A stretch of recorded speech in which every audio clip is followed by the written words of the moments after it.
potential for some of that stuff here? The guys you've gotten? I think one of the things is that being a first-time spring, you have to be realistic with yourself. And I'm just trying to figure out my guys and what makes them tick. And obviously, I don't know the whole group. And I think that's one of the things I have to be able to do is understand the mentality of the whole group. I think when you've been at a place, if you've been at a place a little bit longer, you can understand I don't know what everybody's capable of yet because I haven't been here for the recruiting phase. I don't know their background. I'm very fond of saying, hey, walk a day in that kid's shoe. Not his shoes, just his shoe. Yeah. To find out what he's all about. And so that's one of the things that I've got to do as we get through the spring. Right now, we're all just positioned, trying to get a hold of each other. But as we get older, as I get going further and further into this, I'll learn more and more about each young man. And I think that's important if you're going to coach, to know their personalities and know the different things about them. Right now, I don't because I wasn't here for any of the recruiting. Walk me through the process of what happened when they were trying to get you to come here. The decision process for you of how you decided to accept the job.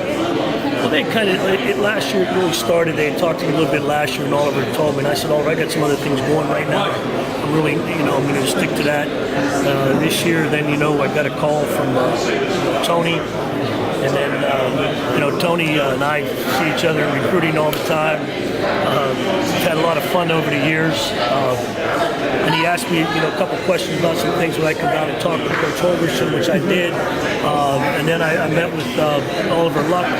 Then I met with Coach Holgerson again, and got really excited about the opportunity that he presented me, and really was something that, as I thought about it, I said, this is really a great chance. Right. Scheme-wise, we live in a world of hybrid defenses these days, okay? You come from a more traditional even front, through the years anyway. You've done some odd too. What's the biggest differences that you're seeing as a base hog front defense versus an even front? It's interesting because you generalize what we did, but we were multiple fronts. We played a lot of multiple fronts. We slid from an even to an odd. We played odd. We were much more. One of the differences is a lot of things was based on for us was based on was it a run down, run to neutral, neutral to pass. So we'd only played certain fronts in certain situations, but we were able to get into.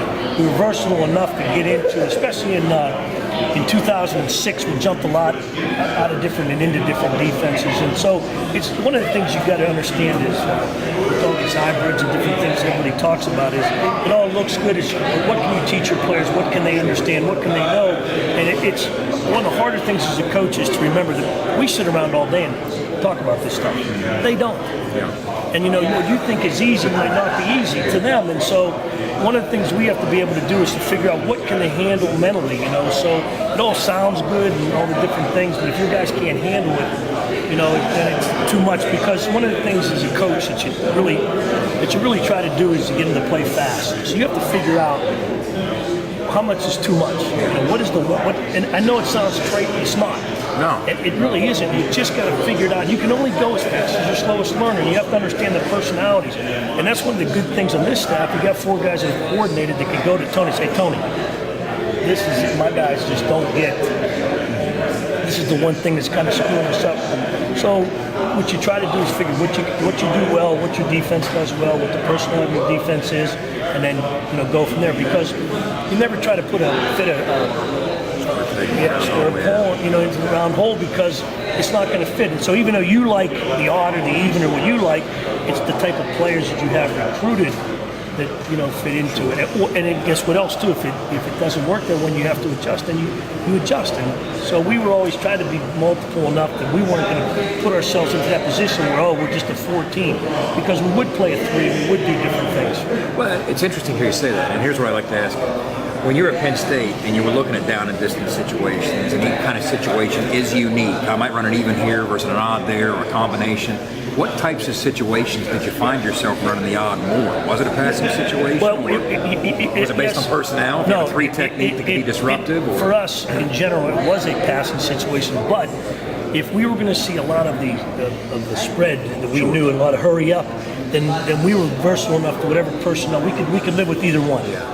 And what would happen is then obviously the techniques compounded for different people. So what we tried to do was, if we were going to go from odd to an even or even to an odd or whatever, we limited it. Now, when we got into later downs, or pass downs, and we were able to substitute and get that on there, then we did some things that were pretty neat. More athleticism. Well, because we could do more.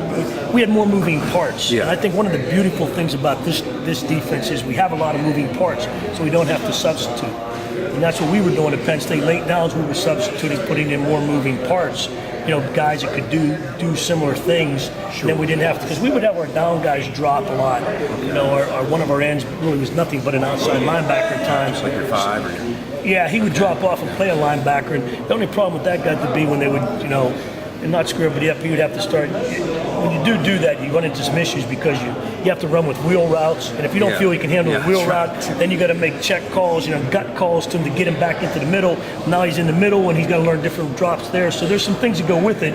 Now, when you can replace that with a linebacker who does it for a living, you don't have to make as many calls because the skill level, they can do it. They do that all the time. From a personnel standpoint, and it's interesting, Jay, you talk about this. What do you think the biggest difference is between those rosters that you typically saw at Penn State versus what populates the roster? I mean, I'm guessing it's those 2 and 3 techniques. Is that the case? No, it's interesting. I haven't had a chance to I'm not dodging your question. No, you're still getting it. I'm one of the things that's different is now is, I'm kind of focusing on the down linemen more. So I'm watching them. Sure. I think it's different when you coordinate as long as I did, even though I coached the position too. I could give you a better general overview of everybody because I watched it. When I watch the film, I don't. Here right now. I'm just focusing on my guys, so I haven't had a chance to sit back. Like in the summertime, I'll be able to sit. Right now, I'm trying to get the guys that I'm coaching better. Just parachute it in. It's a good way to put it. I just kind of parachute it in. So I'm just trying to figure out what I can do to get those guys better. Okay. And then when I have a chance to sit down and we get going here in June and in the preseason, I can get a grasp Compare and contrast and take a look at the differences. Sure. So it's just like, because it's still calling guys by numbers, So every day I try to learn a couple more kids' names. Sure. I try to. I do. I learned a new one today.